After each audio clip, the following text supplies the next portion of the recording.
Underdogs, welcome back into the Bettor half hour. Before we bring in our guests, make sure if you have sports betting questions for me, go on MSG Plus Minus, the Twitter handle, and hashtag AskAlex. I'm an open book. Anything you want to know. All right, my favorite segment, bringing in sports betting veterans, winning more than they're losing. You've seen him on PicksWise, SiriusXM. He's crushed on this show. Adam Ronis back in the building. Adam, great to be with you, my friend. Great to be here, man. Such a busy time in sports, and it's good. It means we have more opportunities to win that money. Yes, sir. All right, let's get into March Madness. I want to ask you some interesting favorites laying some big points. Is there an underdog you like to win Thursday or Friday?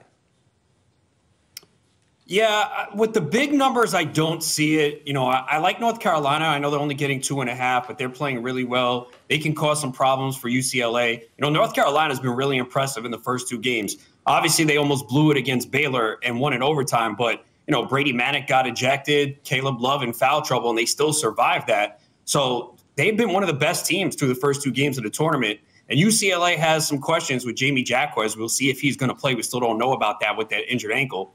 And I guess the other one I would look at is Michigan getting the 5 points. I think they have a shot to beat Villanova. They were one of the top teams in the country going into the year. They had some ups and downs. Some people question whether they should be in the tournament, but they play well against a good Tennessee defense. And I think their size can cause some problems for Villanova, especially with Hunter Dickerson, the way he's played in the first two games, scoring 48 points. So I think those would be the two that I look at. Still some Final Four futures you can make out there. I believe Gonzaga and Kansas are both minus. Any teams you like from a futures perspective to make the Final Four? Yeah, I know we talked about it last week. Kansas definitely had the easiest path. I know you're, minus 190 depending on the book, and they're favored over Providence by 7.5. And then they're going to get the winner of Miami, Iowa State. So it's an easy path for them. But if you want me to go and dig a little deeper and get you some plus money, I'm going to go with Houston at plus 220. They're always underrated. You know, now they got a tough matchup here against Arizona. We know how good they are, but Arizona struggled against TCU, especially on the offensive boards. They allowed 20.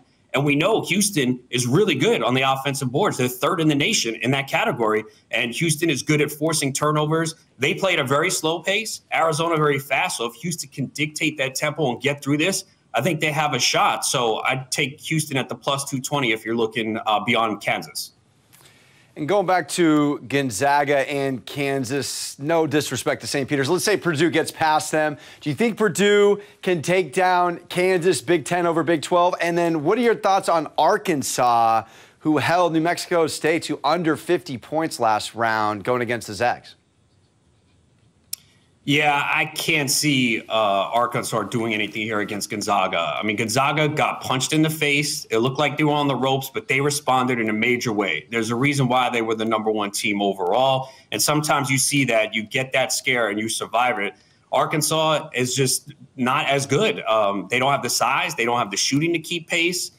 They really need a huge game from JT Note. He's got to take over and have a game for the ages in order for Arkansas to win. You know, Arkansas beat a 13 and a 12 to get here. And, Gonzaga is very good defensively. They're one of the best at defending the rim. And I just don't see Arkansas being able to beat Gonzaga. And what are your best bets for Thursday and Friday? No pressure.